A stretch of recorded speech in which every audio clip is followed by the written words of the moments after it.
Hello, welcome to today's video. This is our, I suppose we can call this the octave chord exercise. This is going to be very similar to the chromatic chord exercise or any other exercise we do with our triads or chords. Usually we do the blocks and then the broken. Well, today we're going to go ahead and do these triads and we're going to add an octave. So as you can see, we have here a typical triad, C major triad, to be played with fingers 1, 3, and 5. However, with our octaves, we take the root, or the bass, and we just add that as an additional note. We now have 4 notes to play, and that one changes the fingerings of the octave chord, or of the chord, from 1, 3, and 5 to 1, 2, 3, and 5 will be the top number, or the top finger, there to accommodate the stretch. So, as we can see, we have 4 notes being played at once. We'll play them as blocks, and then we'll play them broken. Let's go ahead and review all of these chords, and we're going to apply this both to our chromatic chord exercises and our chord or scale degrees, either one. So let's go ahead and start off by playing them one hand at a time. Eventually, I would like for you to do it with both hands together.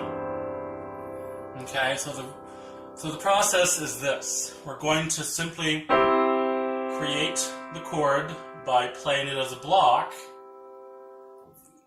getting comfortable with the new fingering, and then after we play it as a block, play it individually as a broken chord, as an arpeggio. Go on to the next one. Get comfortable with the fingering. It's no longer this way, but now it's like this.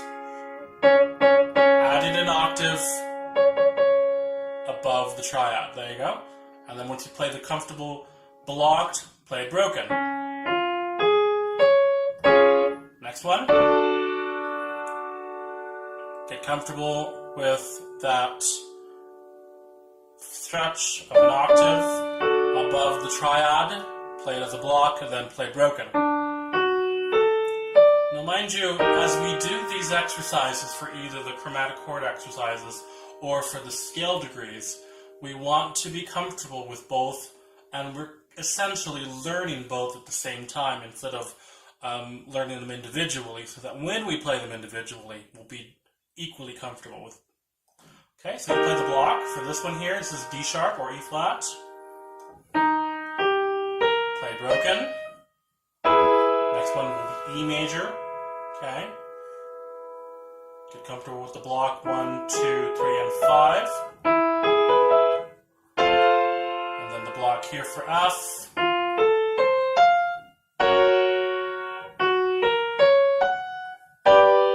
And just keep going up with all the notes, all the chords, until you have reached an octave. Okay, so you're going up from C to C, and then when you do that, it's time to play it again, but this time go backwards. Do the same ways, because playing it backwards is a little bit more difficult. It's helpful to also say the note names if you want, or simply the chord name. A flat, G, G, D, B, G. G flat or F sharp. G flat is going to be G flat, D flat, B flat, G flat.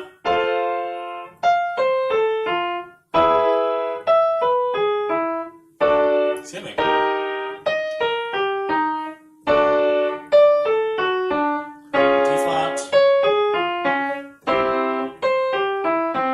That should be attempted or practiced at least for a week until we're comfortable playing each of them individually. Remember, when we play them, we are going to separate them as we do in our regular exercises. Now for the left hand. The left hand, some may want to play with 5, 4, 3, and 1. As for me, it is more comfortable for me to use 5, 4, 2, and 1. That's more comfortable for me. So if you would like to do the 3, perfectly fine. I'm going to do 2, and that's how I'm going to demonstrate. Okay, so we have that one blocked. Hold it for a moment and then break it. Go into C sharp. Go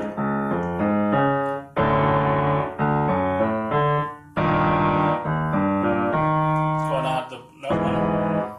If you're comfortable, notice that when you do play, you are going to be using different fingerings here, and it will feel kind of strange. When you do that, I recommend you do it the same way. Play the block, then the broken.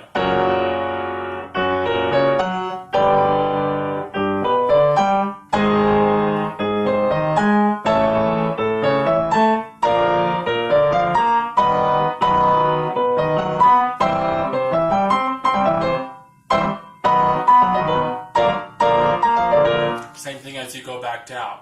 So, for any of these chord exercises, you will do the blocks.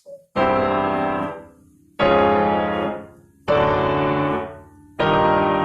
mind you, this is after you've practiced them both together. I'm going to ask you to play them separated like this.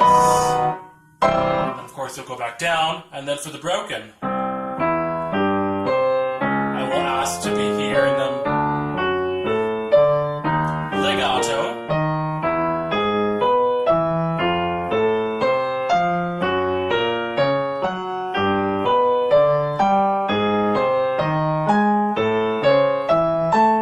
At this point, you should be using a metronome. And then, of course, coming right back down. After having practiced that several times, and especially with the metronome at 16, maybe even increasing the tempo, we're going to start mixing them up. We will add an octave block as we play arpeggios in the left hand.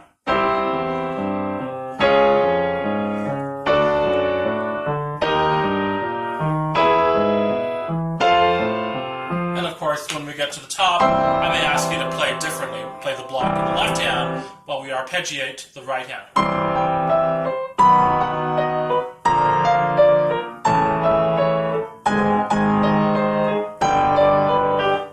Fun, we can rotate, take turns going from block to arpeggio every other chord.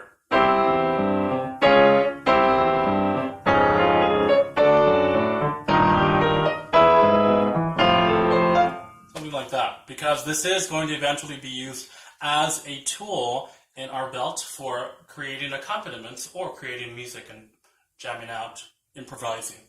So let's go ahead and practice this skill, playing the blocks first and then the arpeggio immediately after. When we're comfortable, playing them individually as blocks are broken, one-handed or both hands at a time, using metronome, and then being prepared to add different types of rhythms along with it. Okay, so let's go ahead and practice this skill, and we will see you at next lesson.